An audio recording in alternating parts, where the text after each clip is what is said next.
All right, good afternoon, ladies and gentlemen, and welcome to the exit interview, the Counterpoint on climate change. My name is Harrison Nugent, and I am a freshman in the School of Foreign Service. Before we begin, I'd want to offer special thanks to the Institute of Politics and Public Service for hosting this wonderful event, and to Mr. Chris Mooney and Mr. Jim Connaughton for taking time out of their busy schedules to speak with us today. We have an excellent speaker for you this afternoon. James L. Connaughton is a nationally distinguished energy, environment, and technology expert as both a corporate leader and a prominent White House policymaker. He has creatively developed market-based solutions to some of the world's most significant environmental challenges, deploying innovative technology that saves money and reduces environmental impact. In 2001, Mr. Connaughton was unanimously confirmed by the U.S. Senate to serve as chairman of the White House Council on Environmental Quality. From 2001 to 2009, he served as President George W. Bush's senior advisor on energy, environment, and natural resources, and as director of the White House Office of Environmental Policy. During his service with the federal government, Connaughton worked closely with the President, the Cabinet, and the Congress to develop and implement environment, natural resource, and climate change policies. From 2009 to 2013, Mr. Connaughton was Executive Vice President and Senior Policy Advisor at Exelon and Constellation Energy. From 2013 to 2016, Mr. Connaughton served as Executive Vice President of C3 Energy, and in March of 2016 was appointed President and CEO of Nautilus Data Technologies. Mr. Connaughton has played a leading role in major initiatives that expanded energy and infrastructure projects, improved management of public forests, protected and restored millions of acres of wetlands, implemented new national air quality standards, reduced air pollution from power plants and diesel vehicles, improved conservation partnerships with farmers, and developed international environmental cooperation agreements. Now, I'd like to also introduce our superb moderator for this event today. Chris Mooney writes about energy and the environment at the Washington Post. He previously worked at Mother Jones, where he wrote about science and the environment and hosted a weekly podcast. Chris spent a decade prior to that as a freelance writer, podcaster, and speaker, with his work appearing in Wired, Harper's, Slate, Legal Affairs, the Los Angeles Times, the Post, and the Boston Globe, to name a few. Chris has also published 4 books about science and climate change. So, without further ado, I'd like to hand the program over to Mr. Mooney and Mr. Connaughton so that we can begin this interesting interview on climate and energy. Thank you.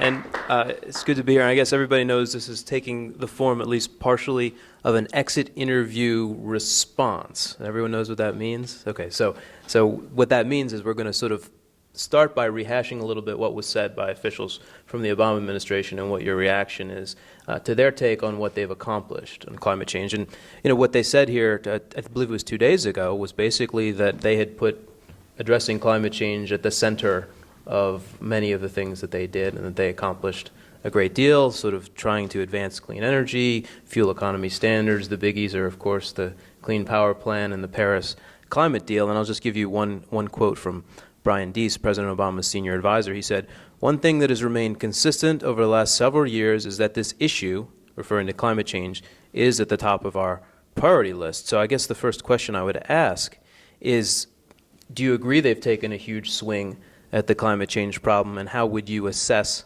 what they've managed to do, success, failure? And we'll have to probably take that in pieces. Right. I think that's right. But you could start. Well, so Yeah. First, just at the high end, for all of you, much of the work on climate change nationally, at the state level and the local level, has carried forward as a team sport. Okay, Democrats and Republicans, federal government, state government, localities, and just as important, the private sector. Okay, so because the climate change, action on climate change requires a massive amount of movement across all the major energy producing, energy using, and land use sectors. Right, so it's an enormous public policy undertaking, but equally important, it's an enormous private sector and technology and investment undertaking. And so at a top level, over the arc of the last 8 years, there's actually been pretty amazing and consequential action on carbon abatement. In addition, the abatement of other greenhouse gases, whether it's methane or these chemical refrigerants called HFCs. There's other climate change constituencies. And so there's been enormous progress, and any president who presides over that level of progress, whether accomplished directly by his administration whether accomplished sort of in partnership with the feds or allowing the states to do what they do, earns credit for that activity. So that's top line. Now, the second line on that is a big piece of the action occurred actually purely driven by the private sector and by private sector innovation. And you want that. That's a good thing. There's a certain, the majority of it's been done in a team sport, as I described, and then there's some big disappointments. So we'll get into those, I think. But like any administration, you got the big wins, you got some partial wins, and you got some big disappointments, and I think that's what we'll talk about. Well, let's talk about that private sector innovation, actually. And that I think leads into talking about the Clean Power Plan, which is one of the principal policies that has been attempted, although it is now being litigated, and we don't know what its future fate will be. But, I did a little research. The Clean Power Plan is the major regulation proposed by the Environmental Protection Agency to do something about climate change from power plants, right? And they say in their final rule that coal in the year 2030 will be projected to provide 27% of U.S. electricity, and natural gas will be projected to provide 33%. But the Energy Information Administration, that's the Department of Energy think tank that looks at this, says that we're basically already there. Natural gas this year will be 34% and coal will be 30%. So natural gas is more this year than they're projecting for 2030. So that's the market change that happened, right? And the Clean Power Plan, I mean, what is it? What's your take on it when this has already happened? Well, so first, let's put the Clean Power Plan in context. Okay. So, which is the Clean Power Plan is a regulation put in place last year, just a year ago. So 7 years into the Obama administration. So the first big and unfortunate way that we abated greenhouse gas emissions was the economic slowdown. And by the way, no president wants to take credit for environmental outcomes as the result of people not having jobs. Okay, so you don't hear a lot about that, but some of our success is due to that occurring. All right, so you don't want to count that. That's not the best way to get carbon emissions. The second biggest and the lion's share of emissions was this big fracking boom that you've all heard about. The displacement of coal with natural gas in electricity generation. It was enabled by the fact that we had a lot of overbuilding of gas plants in the 90s that were able to absorb all this gas when it became available. So as a result, we had a big shift from being more than 50% coal and less than 20% gas to the numbers you've seen, this big shift to gas, huge reduction in carbon emissions, and just as importantly, air pollution, right, conventional air pollution. And so that's been the lion's share. Now, policy-wise, before you get to Clean Power Plan, there was a bipartisan bill in 2007, George W. Bush and Nancy Pelosi on the stage with legislation that passed 87 votes in the Senate that put in place the policies that are responsible for most of the rest of the abatement. Vehicle fuel economy, renewable fuels, lighting efficiency standards, building and appliance efficiency standards, and then finally the states, 37 of them have renewable power mandates. So there's about 100 mandates, all of which were put in place before President Obama came into office legislatively, and then President Obama and his team have implemented them very effectively with the regulations called for. So that's why I say it's a team sport. There's some challenges in how that was done.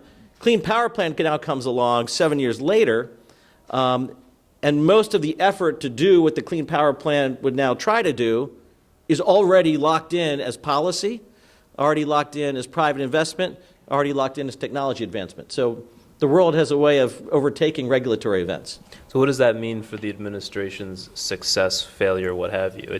It's they can claim some credit for it, but it was really all set in motion, and the Clean Power Plan is just maybe not even that relevant to the numbers that I've outlined. So it is my view that the Clean Power Plan comes way late in the game, 2007, after two failed efforts at legislation on power generation. And so we're very well intentioned, but now being overtaken by events. Okay. That said, there's a very important action that needs to be taken to provide sort of a stable signal to power plant investors. I used to be a power company executive, and there's a gap that has to be addressed there that will be left to the next administration and the governors and the Congress, and so that will not be resolved. We couldn't resolve it at the end of the Bush administration, and actually, oddly as it happens, President Obama has not been able to bring that to full resolution either. So there's real work to be done in the years ahead. What is your take on perhaps the most famous thing this administration has done, which is internationally join the Paris Climate Agreement, which is really the first thing that unified the whole world with the United States on taking some kind of action. And the analyses say that it isn't enough, but on the other hand, it is this big moment where everybody signs and rapidly ratifies something that puts them all on the same page. Well, so there's both more than meets the eye in the Paris Agreement and less than meets the eye. So the Paris Agreement is the culmination of a roadmap that was actually put in place when I was in my job in 2007. It's called the Bali Roadmap, which set all the negotiating terms for the Paris Agreement, which happened 8 years later. So think about that. That's a long time to get something agreed. Well, it was the 22nd meeting that they've had, right? Now, if you look at the Bali Roadmap in the 5 or 6 pages that it was, and you look at the Paris Agreement in the 40-some-odd pages that it is, you're all students. Read them both. You'll see that one spells out in more detail what's in the earlier one, which was a very important step forward in this respect. After a lot of strong opposition and relentless no-saying, the major developing world economies that have the growing amount of greenhouse gases, so China, India, Brazil, South Africa, a handful of others, agreed that they need to be part of a more tangible regime going forward. That's what they had been resisting for 25 years.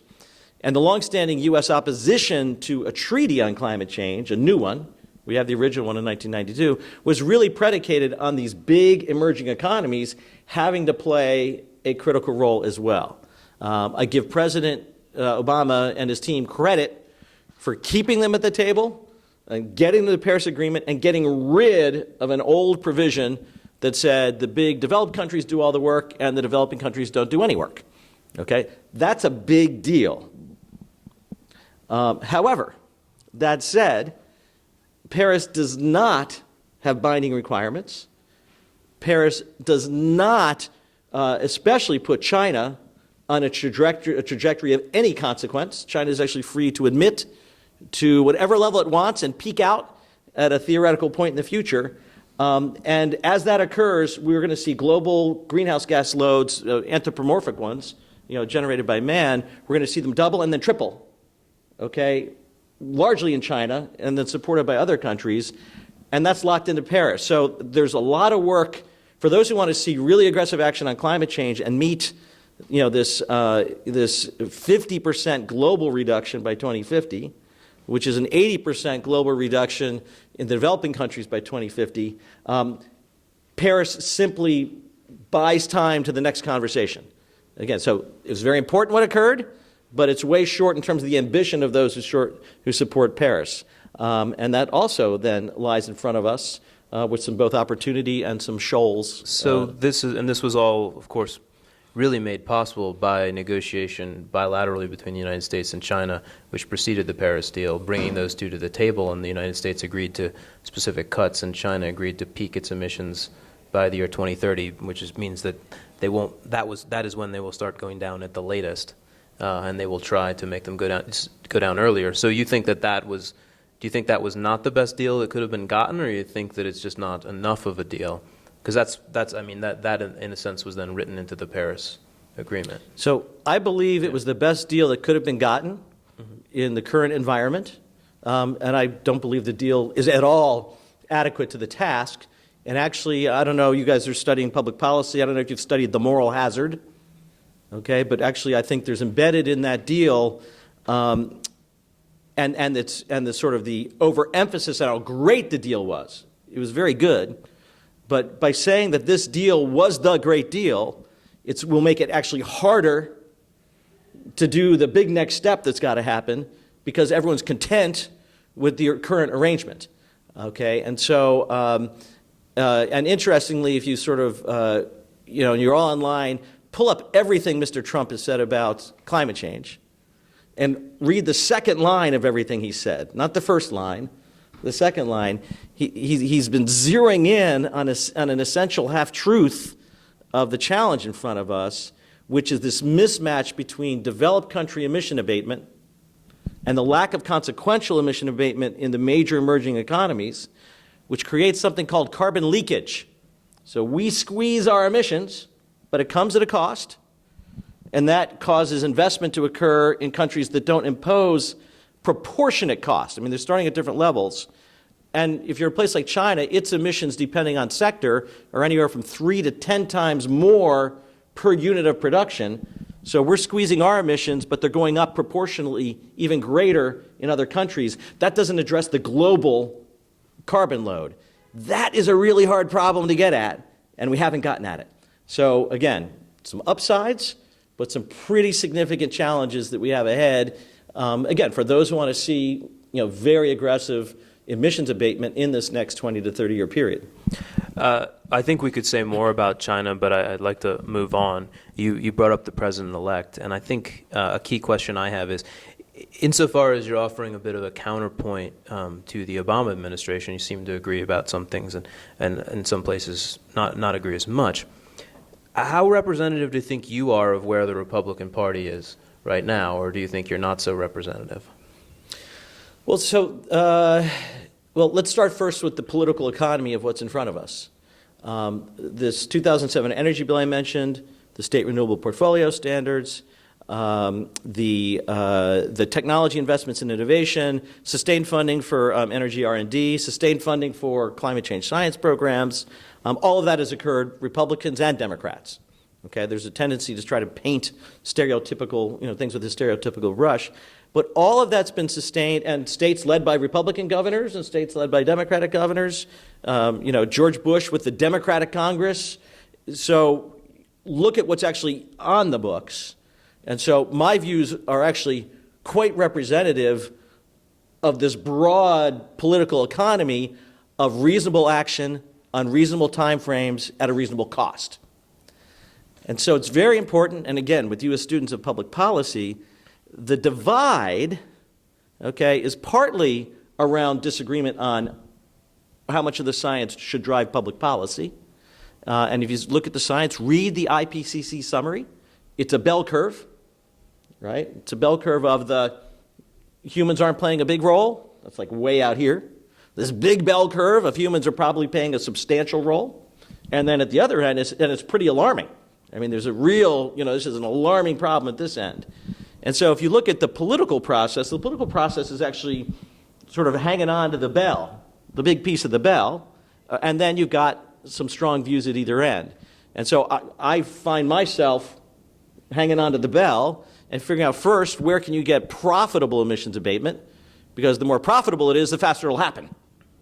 Okay? Then where can you get emissions abatement on a benefit cost? Where you may be imposing some costs, but you can get some substantial return benefits either vis-a-vis carbon or co-benefits. Okay, and there's a lot that can be done there. The political battle is over excessive costs for limited return. All right, so, and that's really a surrogate for the science debate. If you look at a lot of the people that challenge the science, what they're really saying is we don't know enough to put a lot of people out of work. That's what they're saying politically. And by the way, I think, said that starkly, how many people you want to put out of work for something you're not quite sure you know enough about? That's a very salient political debate to join. And Mr. Trump has joined it quite starkly. And there's others who've joined it. But at the end of the day, President Obama failed to pass cap-and-trade legislation with 60 votes in the Senate and a significant majority of Democrats in the House. Okay, so it's not just a Republican set of concerns that I'm talking about. It may be quieter on the Democratic side, but he had the complete control of the U.S. Congress and two bills he couldn't get passed, the cap-and-trade bill, and then he came up with something later which is a little more creative, a little less, potentially harmful, something called a clean electricity standard. He put that in his second State of the Union address, and that failed too, with the Democrats leading in both the Senate and the House. So these are not singularly Republican concerns, and the concern that Mr. Trump is pushing on is a very, very real and still persistent public policy question. How far, how fast, and at what cost to mainly U.S. workers? and poor people who have to pay high energy bills. And you have to confront that again and again and again. So I think what you're saying is, I looked at some of your past speeches. I think you're saying the same thing that in 2006 you said climate change, this was an American Enterprise Institute speech, climate change is a serious issue that warrants a serious and sensible action. That is where everybody is, is the quote. It seems to me that it does minimize to some extent the degree to which there is real denial of the reality of climate change, which is scientifically affirmed across the board. I mean, President-elect Trump has tweeted several times saying or implying it's a hoax. Yeah, so this is what I say. Read the second line of that famous tweet. Yeah. Which and the second line is the China one. Okay. The second line, it's a hoax perpetrated by the Chinese to put Americans out of work. I'm paraphrasing, but he's zeroing in quite with a high level of deftness the anxiety about the excesses of climate regulatory policy. And that's what he's zeroing in on. And it's not just then carbon. It's a surrogate for the trade imbalance. It's a surrogate for low-cost labor versus high. It's a surrogate for a whole bunch of different things. And he's using sort of climate as an umbrella for tapping into that anxiety. Now, I've been in a lot of these factory towns. I've been in a lot of these factories. Those anxieties are real. And the imbalances are real. And the shifting of manufacturing to other sides and steel to China, that is real. And the climate piece of it is a piece of that broader ongoing debate. And that one, by the way, also does not cut neatly on partisan lines. There's as many industrial state union representing Democrats who've got the same level of anxieties and concerns. And what Mr. Trump did in this election is he co-opted a lot of that by saying, I'm going to take a new look at this. Which, by the way, in my view, is not necessarily a bad thing. If it's an economic debate, why don't we have an economic debate, right? We still debate the science. I fully understand your point. I believe debating the science is a proxy for different views of government and value systems and views of economics, but we don't debate the economics when we debate the science. But we don't debate at your level. What do you mean? Sort of the Washington Post reporting on political debate, which gets reduced into sound bites and has all the color of the recent election cycle. However, the fuel economy statute, that's now the fuel economy regulation, that is explicitly driven by benefit cost. Oil price is high, right? $3, $4 a gallon. The regulation is very strong, okay? Because you can justify a lot of cost into a new vehicle if the cost is offset by reducing expensive gas. Now that statute and that regulation is about to be reviewed going into the new administration. And the price of gasoline at the pump is now half of what it was in 2007. And under the current policy design, that's going to mean less progress driven by regulation on fuel economy because the benefit cost is going to be flipped. Now, I would propose that we should review the structure of that policy because it's kind of outdated in its design. It looks backwards. So the question is, now we're going to review it. Now that it looks like gas prices are low, although OPEC just made a consequential decision the other day, maybe this is a time for all of you to be creative, people like me and the media to be creative and say, all right, that worked, got us a lot of emission reduction, got us a lot of fuel economies, avoided a lot of gasoline from foreign entities coming into America. But now what's the next more creative, more market-driven thing we can do to sustain that work rather than the conventional approach that we're currently doing? That's what's coming. We got great friction coming up. And out of great friction, out of good friction often comes good policy. But I do want to turn in that direction and ask what you expect to see policy-wise from the incoming administration, where you've had some pretty strong statements about getting rid of the Clean Power Plan in Paris. A lot of things are less explicitly laid out at this point in time. I actually like to start by something that's gotten less attention, which is what will happen, do you think, with the office that you directed, the Council on Environmental Quality, under a Trump administration? In particular, the Obama administration made this very big move just this year. They've been building up to it for a long time with this NEPA guidance, and I'm sure you can explain to everyone better than I can what it means. But essentially they said you got to take climate change into account when you make decisions in the government that affect, and they have to fill out these large environmental reports before they do all kinds of actions. And they said now you got to put climate change in all of those reports, and they're doing this constantly. So it's kind of a very sweeping directive. So I'd like to hear what you think about that. Okay, so should I go in order of the things that will actually make a big difference, or go in the order of the things that are most sensational? Which do you guys want? Big difference or most sensational? You're going to say NEPA is going to make a big difference. There we go. Yeah. There we go. No, NEPA is not going to make a big it's not difference. Going to make a difference. It's a marginal change from guidance that I issued when I was in the job. Okay. An extremely marginal change. Do you think they'll get rid of it? And a hell of a lot more paperwork, and it will not consequentially drive decisions at all. Okay. But it will become fodder for litigation. And because of the way the criteria is being set up, it'll just be one more additional thing to go into the court system with to say the study wasn't done adequately enough.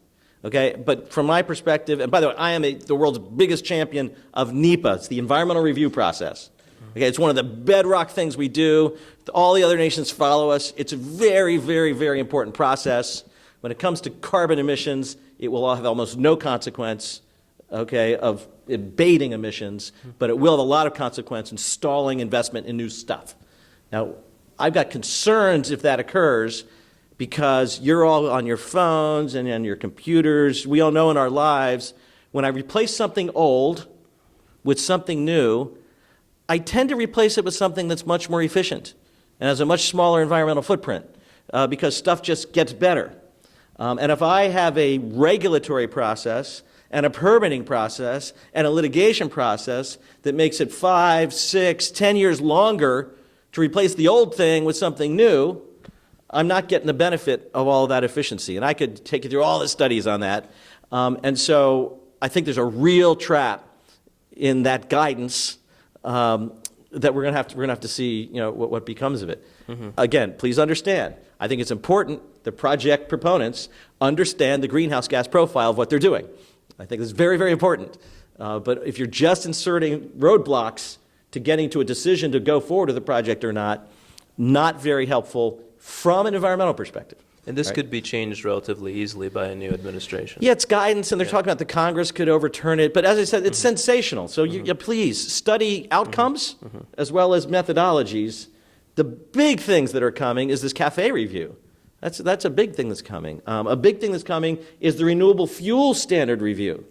Okay, President Bush proposed an alternative fuel standard that would be weighted by energy content of the fuel and by its emissions. Okay? The Congress didn't like that formula so much, and they just said X amount should be corn ethanol and Y amount should be another form of ethanol. And by the way, natural gas doesn't count, and efficiency doesn't count, and electricity doesn't count. So, I mean, that was a compromise. So we made one step forward. But now with this new round, there's a huge opportunity to make this renewable fuel piece an alternative fuel standard and be technology neutral, okay, right? And just emission weight the standard and let the market figure out the cheapest, most effective fuel alternative to oil that can come into the system. Now, so that to me, that's just big. That's really, really big. You have all these states with renewable portfolio new standards. legislation to do what you're talking Sure, about. and by the way, right? you better have legislation. Yeah. Because, and whatever the compromise is the compromise, but then the world can bank against it. The challenge with regulations is they always get litigated. And so if you're trying to invest, I want to put up, a new factory, and I can't know because the regulation's litigated and it's going to change over 3 or 4 or 5 years, and then somebody else will come in and change it again. It's very hard for me to put $100 million or $1 billion into something consequential if I don't know if my profit will be increased or will be taken away.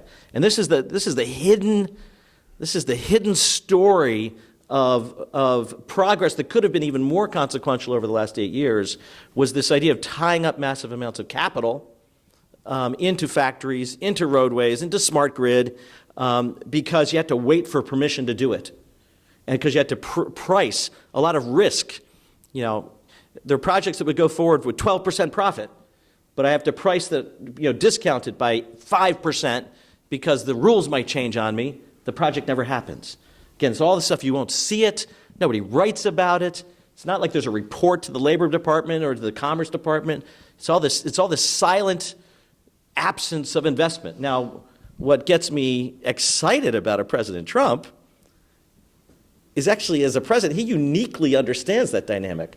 So for any of you who have high anxiety about Mr. Trump coming in, look at the places where he's strong, okay? Maybe not so much at the places where you believe he is weak, and then dare him to do what he does well. I'm a person, I go forward with whatever field I'm given. Okay? And so look for the strengths of what's in front of you. You could spend a lot of time on the weaknesses of what's in front of you, but I see a real opportunity for some pretty rational and some pretty big steps beyond what we currently have on the books. So how do you see this saving the coal industry idea working out? What does that look like? Well, so President Obama made a lot of promises to coal country that he did not keep. And Mr. Trump has now made a lot of promises to coal country. So his challenge is to keep it. Coal is a viable and vital resource that America has an abundance of. We have, through smart regulatory policy, market-based policy, we found a way to clean up coal. So we now put air pollution controls on coal such that it has the same low effect as natural gas. It just costs $1 billion per plant. So we induced all these companies, these power companies, to invest tens of billions of dollars to clean up the coal emissions such that the air quality that we see out here is pretty nice, okay, in America. But it doesn't address the carbon.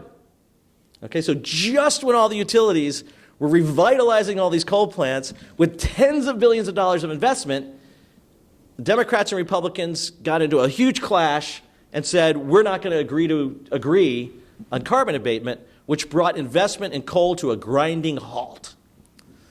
Okay, and then the Clean Power Plan made that worse because the way the plan works, look at its design, it takes years to get the final rules in place.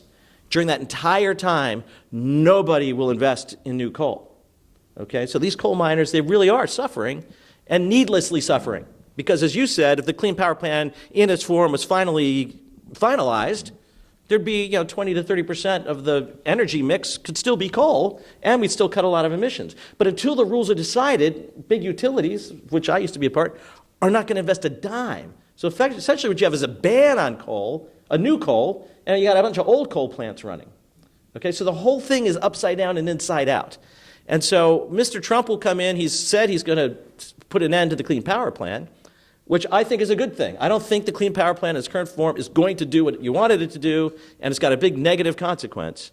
And then the question for the Trump administration, I'll be really interested to see what they develop, is how do we then respond to creating a stable investment environment for new coal, more highly efficient coal, that allows it to be part of the overall effort to reduce carbon.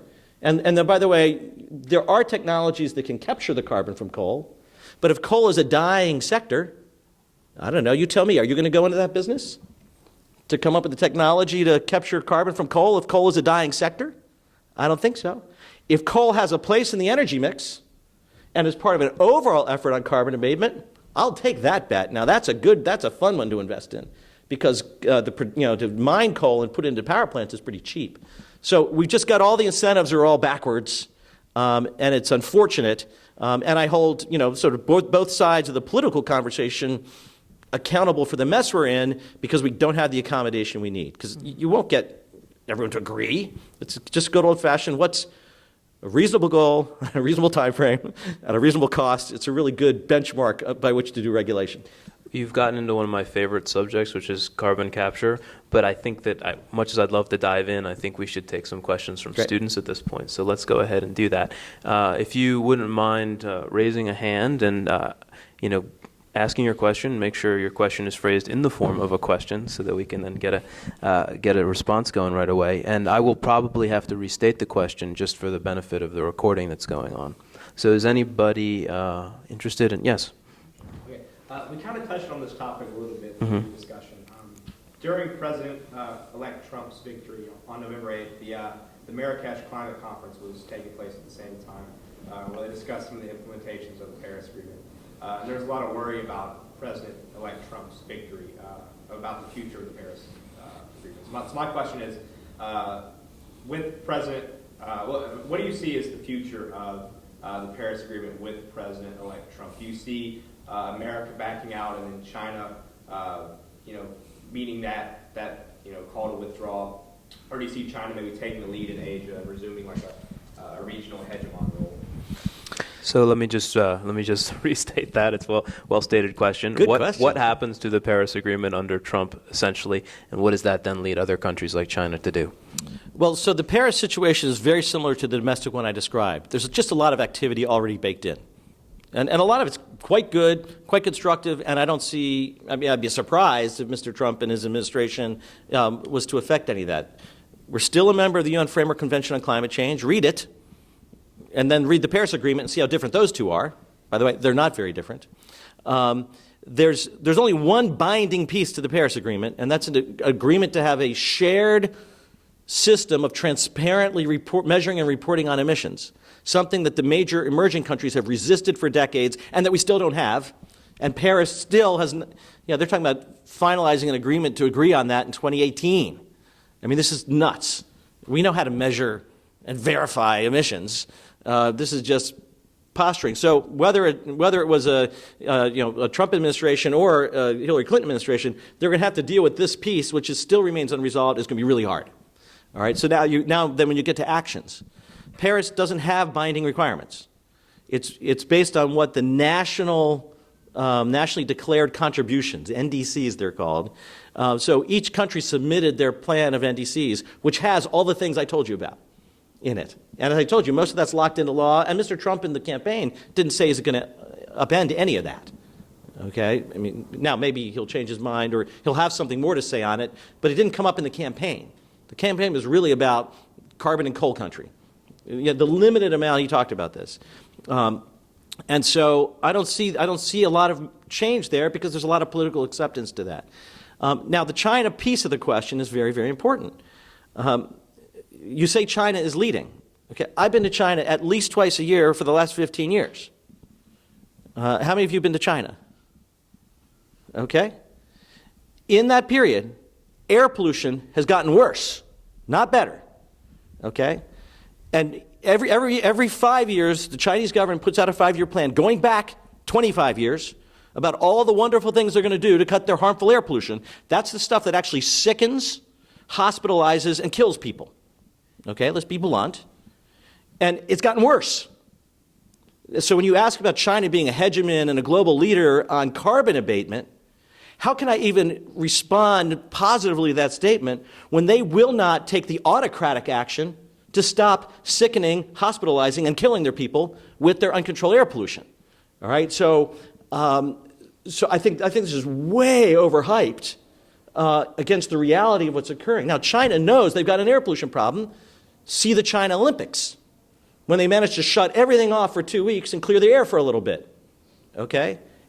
And nothing of consequence has happened since. Okay? And so there's a huge, this is still U.S. and China, and under Trump it's going to be U.S. and China, and I say give the guy a chance with lots of different levers to see if he can extract a little more balance in not just the economic equation, but in the environmental equation. Because it's been hard. We made limited progress when I was in the White House, very limited progress. We thought we were making a lot more because the rhetoric got better, but it didn't happen. And again, I don't criticize President Obama because he tried really hard too and made a little bit of progress. This is the political and geopolitical debate in front of us, but it's not limited to environment. It's environment relates to jobs, relates to poverty eradication. I don't like all that coal getting burned the way it's getting burned, but it is lifting a lot of people out of poverty. That's something that China's going to tell you about. Okay, now is that a bad thing to have a few 100 million people come out of abject poverty? I don't think so, but it's coming at a cost as well, right? This is what these debates are about. You never see it reported on. There's no academic studies on it. I find that fascinating. You should be writing about this. It's a great area to write about. So carbon leakage, poverty eradication, the balance of the poor and energy, access to energy, these are the issues of the next 20 years. And India is the next one. I mean, India's hiding behind China. India's, it's expected to sort of be the next China in terms of how much energy it needs in order to lift people out of poverty. So let's talk about that. Let's talk about that, okay? Energy access for the poor is a critical issue. Now, what really kills me about the climate change issue is that we actually know how to abate carbon in the power sector by 80% because we've done it. France, see France. Okay, 75 to 80% nuclear, 15% renewable, supplemented by gas and coal and purchases from other countries. Existing technology, it's safe. Okay, it's safe. France has been running nuclear power for 50 years. The United States of America has been running nuclear power for 50 years. Okay, so we have an available technology for power that gets us to 80%, and the major developing countries of the world won't do it. I mean, Germany's pulling out. Japan can't get restarted. Sweden's pulling out. The U.S. has stopped. Huge failure by the Obama administration, by the way. There was a nuclear renaissance coming, and they killed it, not intentionally, by mismanagement. Okay, but here's a great example. Now, if you want to drive electric vehicles, I have an electric vehicle. Okay, its carbon profile is only as good as the carbon profile of the power plant that's giving electricity. But if I have nuclear with renewable, okay, I want both, okay, I'm feeling really good about that electric car. Okay, now I've solved the three corners of that equation. Okay, but, this is what I'm saying, China's building nuclear power plants at a breakneck pace. They're trying to build 50. When they build 50, do you know how much power that will represent in China? 4% of their power. Okay, these are enormous scale challenges. And there has to be, just as we've seen 90% of our conversation about wind and solar, as it rushes headlong to be 4% of the global power mix, okay? We have this huge resource in nuclear available to us that requires just as much effort and is lying dormant. Okay, now there's a good example of some real failures of the last decade. There's a lot to unpack there. You got me going. Let's nuclear's another great topic, but let's see if we have any more questions. Right here. There's frequently political pressure to win the favor of agriculture, especially ethanol. What do you think about ethanol's role in emission reductions, energy independence, and is it a viable energy source in the future, or is it just become so politicized that we have to win that Iowa caucus? Okay, so the question. Let me just say, the question is about the future of ethanol in the energy mix. Yeah, so let me start with I'm a competition guy. I'm a free market guy. Government must set environmental standards. The private sector won't do that. So government's essential job is to say, what's my clean air level? What's my carbon level? What's my water pollution level? Government's got to do that, okay, because of the commons problem. You're studying public policy. Hope you've all read The Tragedy of the Commons. Even libertarians will agree that the role of government is to set the standard. But once you set the standard, the best role of government is get the hell out of the way. And I give you that as the prelude to ethanol.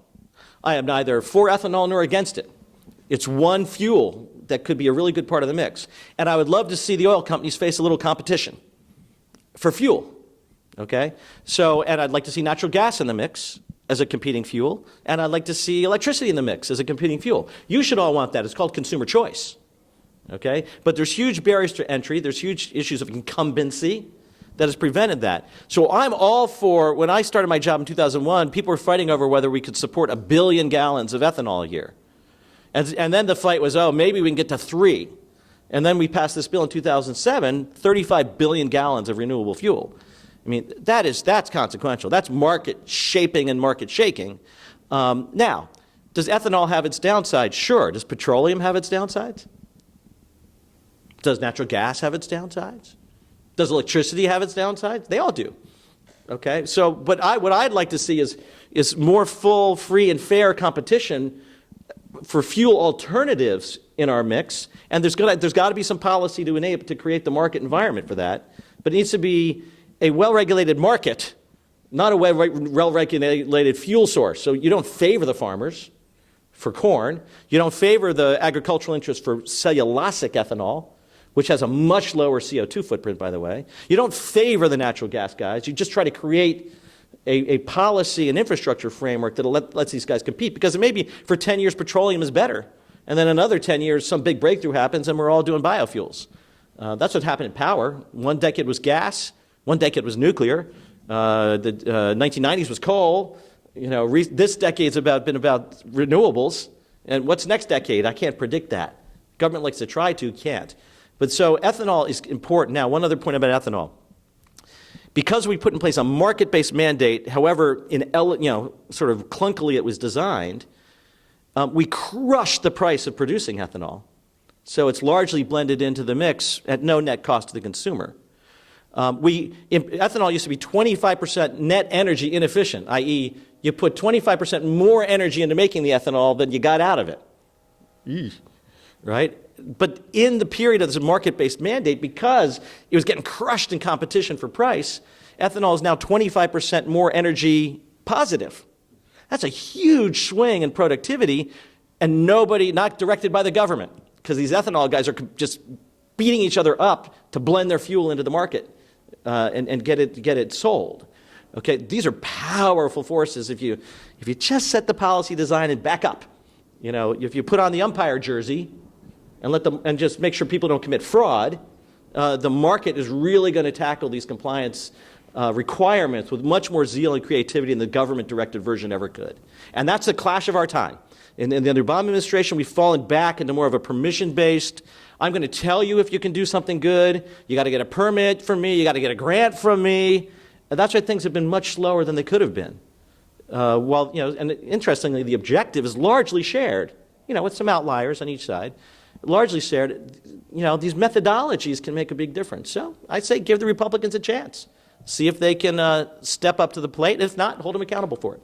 Let's get another question. We have one. We'll go over here next. Yeah, right here. Thank you for coming here to speak with us today. Much of your presentation focused on what can be done at the federal level, but I was wondering what can be done at the state level, and secondly, what states you think have been most effective at creating sort of energy and environmental policy that sort of embraces clean energy and also strong economic growth as well. So let's shift to talking questions about state policy and what states have best promoted clean energy.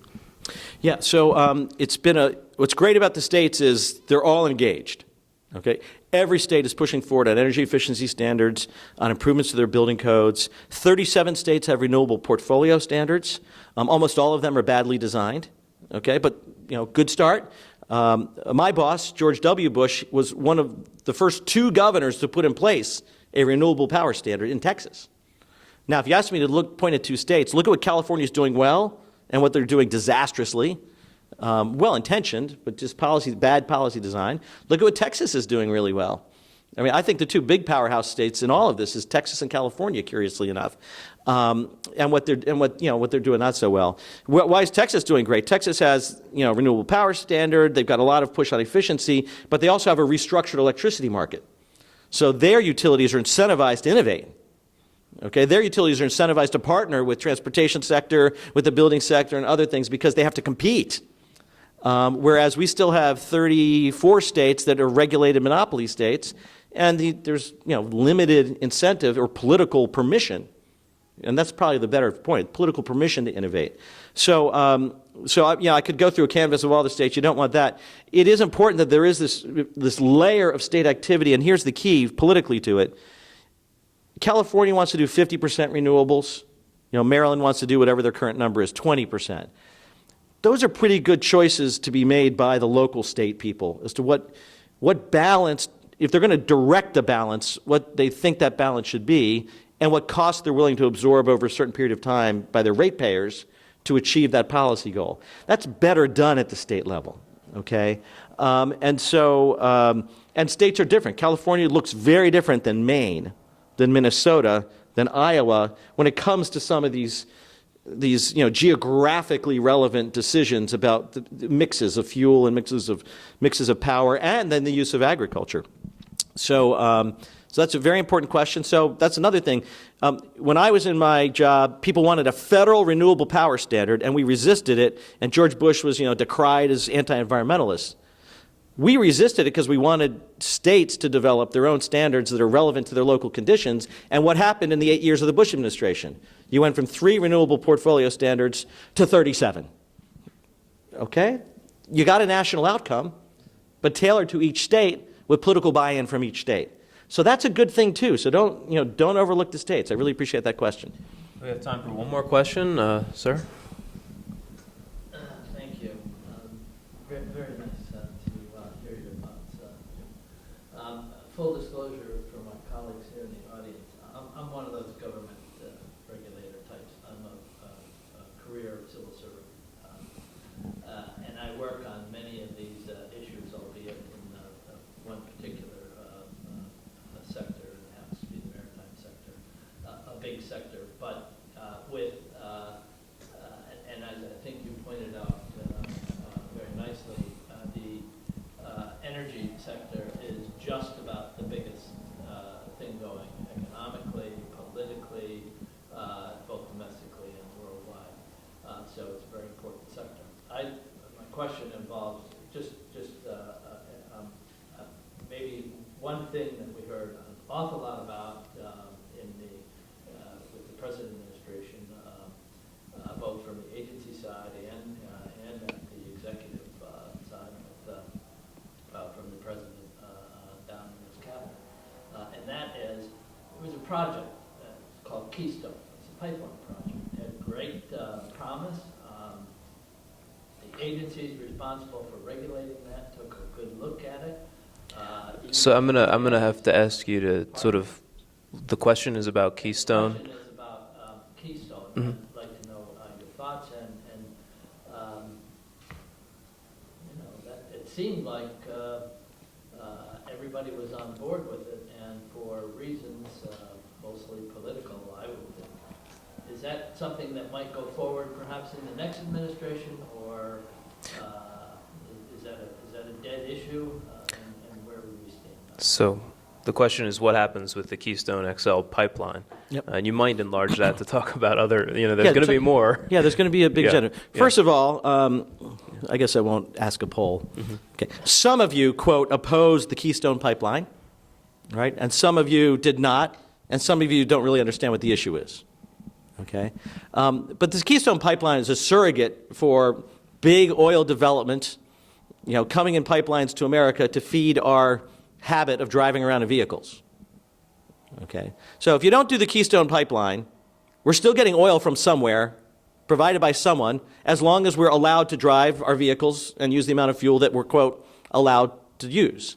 Okay, so as a climate policy, the Keystone Pipeline was very valuable for fundraising and for getting people excited about the environment and oil and gas development and everything, but zero effect on controlling for greenhouse gas emissions. Zero.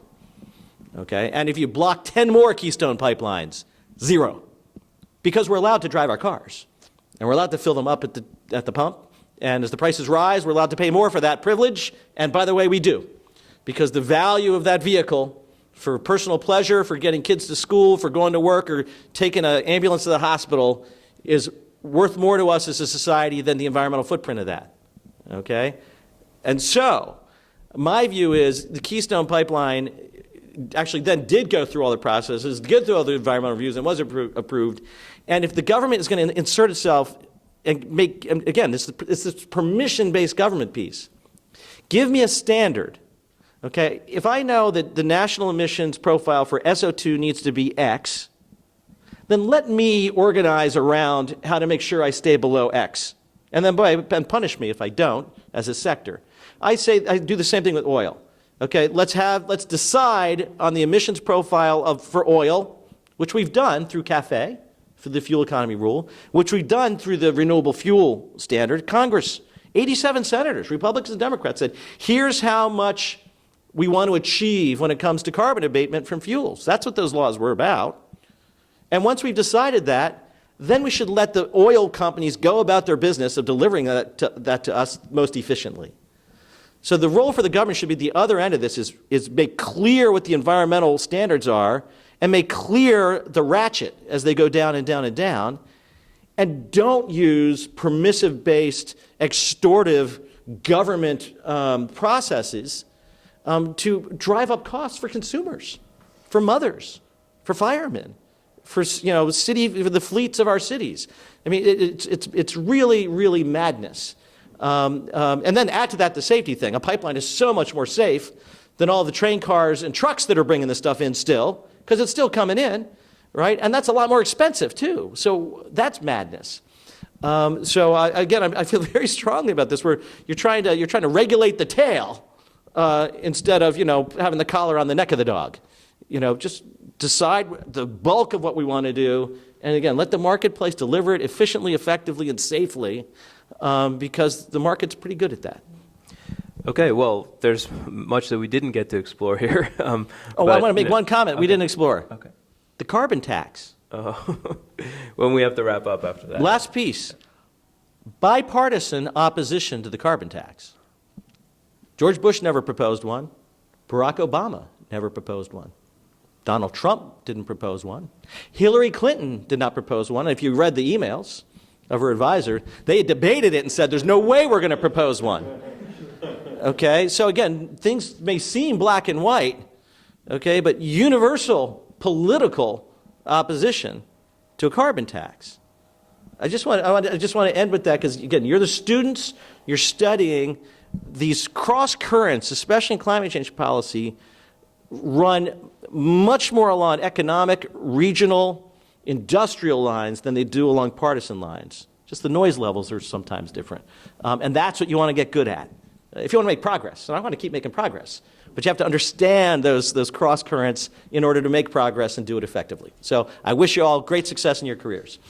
Thanks to everybody for coming. Yes.